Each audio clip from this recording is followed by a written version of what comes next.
After Epilogue was released, it seemed that the story had been solved. All the mysteries that once troubled theorists, from plot twists to the lock codes, were now common knowledge. However, throughout all of this, one mission, the Killhouse, has remained an enigma. In this video, I hope to explain as much of this mystery as possible, but note that no one thus far has reached the full truth.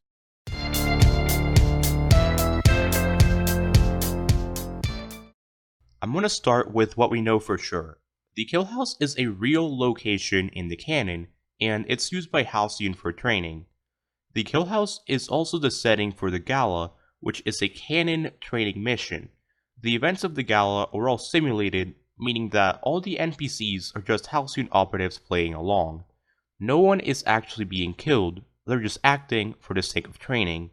I know this is a bit of a stretch in logic, but it's clearly what Sish intended.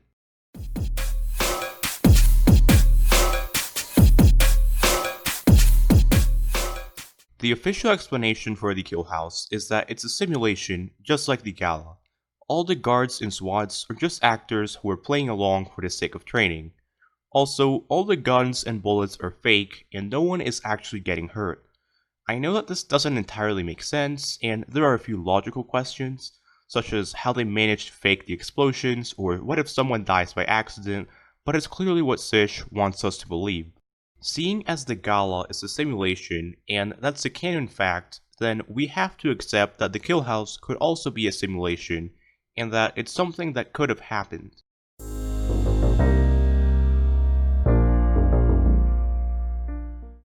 However, there's a problem with the official explanation. If this had actually happened, then it would have been during our time in Halcyon, but on June 25th, 2020, Sish edited the wiki to say that the date of the Killhouse is after Epilogue. The freelancer isn't alive after Epilogue, since they died to an explosion at the end of the Black Dusk. Rose is also dead, which is confirmed by the lock code for the scientist. She was killed by Falcon on the same day that dedication happened. If the freelancer and Rose are both dead at this point, but that's when the Killhouse starts, then clearly the Killhouse has to be some sort of afterlife or post-death experience. This may seem crazy or far-fetched, but it's the only logical explanation for the Killhouse happening after Epilogue, something confirmed in both the wiki and the order of the missions in the speedrun tab. This shows that the story of Entry Point is not entirely realistic. There's some sort of mystical element as well, which makes it even harder to figure out the story. This video so far has been largely factual, but now it's time to explore all the different interpretations.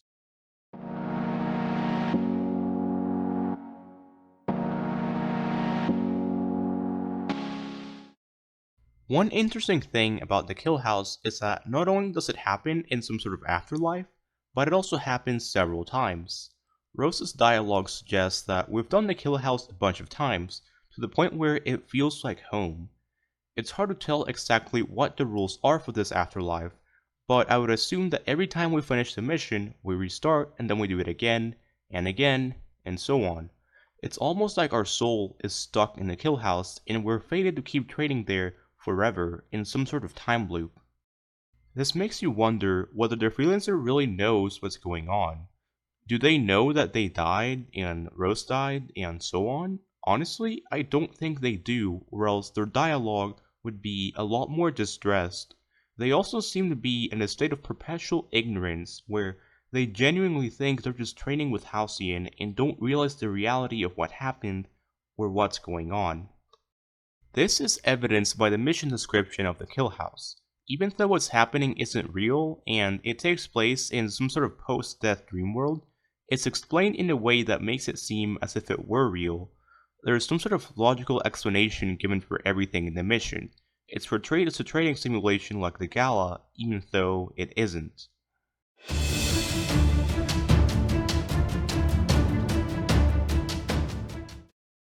You may be wondering why Sish chose the Killhouse of all places. My best guess is that the Killhouse is very iconic and seems to represent a generic mission. If you really think about it, the Killhouse has a lot of small features from other missions.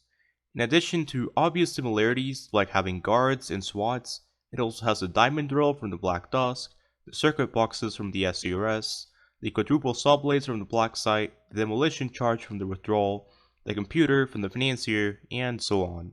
Basically, the Killhouse seems to be a collection of all our memories from our life as an operative, put together into one mission.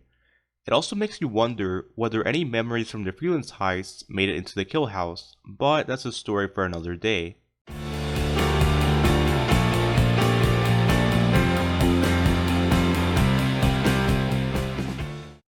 I'm sure a lot of you already know about the Nightmare Assault, but if you don't, then feel free to pause the video and read the wiki entry about it.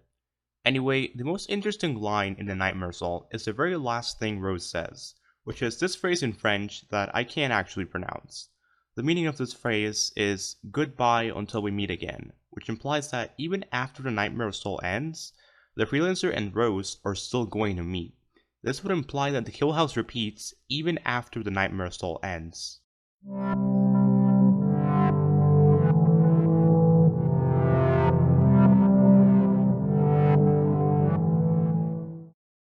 We know that finishing the nightmare just makes you restart the loop. It wouldn't really make any sense to go through the nightmare only to return to the normal kill house as if nothing happened. Thus, finishing the nightmare would just make you restart the nightmare. Maybe this is the reason why the word provenance appears so many times at spawn instead of just once. Thus, we're left with two infinite time loops, one where the kill house repeats and one where the nightmare repeats.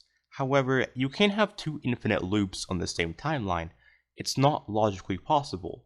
Thus, there have to be two separate timelines in entry point. One of these timelines would have to be the normal story that we're used to, which I'll call the main timeline, while the other would be the alternate timeline. The Killhouse Infinite loop would be at the end of the main timeline, while the Nightmare Infinite loop would be at the end of the alternate timeline, though the opposite could also be true. Also note that whenever there's two timelines within the same story, there's got to be a point of divergence. Before this point, the two timelines are the same, but after it, the alternate timeline stops following the main timeline. This generally creates a ripple effect, where one event changes the next event, and so on, such that the ending is totally different from the main timeline. Actually predicting the point of divergence is nearly impossible, at least until the freelance heists come out, as they might give some clues. However, we can figure out a few things by comparing the normal kill house to the nightmare. In the normal kill house dialogue, Rose is fairly neutral, which suggests a mixed ending. On the other hand, in the nightmare dialogue, Rose is extremely disappointed in the freelancer and is scolding them for their actions. This means that in this timeline, they did something they weren't supposed to do, some sort of revenge that Rose was extremely unhappy with, to the point where she's punishing them by making them live through their personal nightmare for all eternity. Personally, I think the kill house follows the main timeline. That's because both Rose and the freelancer ultimately got what they wanted, which was to destroy Halcyon, though it wasn't necessarily worth it. I guess being placed in the kill house represents a world where they never get to take revenge against Halcyon or deal with the tragedy that came afterward. Instead, they get to eternally live in the relatively blissful ignorance and lack of perspective they had back when they were the Halcyon operative. The lights going off in the kill house would represent the point of divergence, which is something they weren't supposed to do. Canonically, the lights don't actually go out during the mission. It's probably just a gameplay mechanic to make the nightmare accessible. The thing they weren't supposed to do is clearly some sort of revenge, as that's what Rose is so upset about in the nightmare dialogue. If this is the same revenge that happened in the main timeline, then something about it must have been different. However, the appearance of the diamond drill suggests that the Black Dusk still happens, even in the alternate timeline. Also, the nightmare is legend only, and the timer is 15 minutes. Meanwhile, the Black Dusk legend also has a timer of 15 minutes, and you can use the diamond drill on the prototype vault. This makes me wonder, what if the Nightmare Assault is an allegory for the alternate timeline version of the Black Dusk? What if there's actually something inside the vault this time? And what exactly is it that goes wrong compared to the main timeline? To this day, these questions remain unanswered, and that is the unsolved mystery of the Kill House.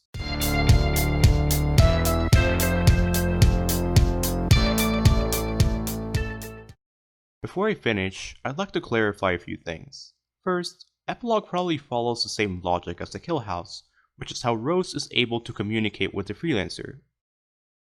Also, Sashada recently implemented an alternate soundtrack to the deposit. I won't make a full video on this until I figure out a proper explanation, but I feel like it's relevant to this video. The alternate soundtrack isn't just some silly Easter egg that Sidge randomly added, it's probably some sort of reference to the alternate timeline.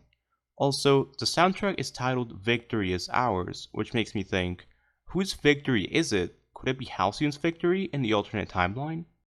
Anyway, I know this video was really long and complicated, but I really hope this changed your perspective. If you have any thoughts or theories, then the best place to share them is my Discord server. It only takes a minute to verify, and you can easily discuss theories with the community, or spam memes, I guess. Anyway, I'll see you guys next time.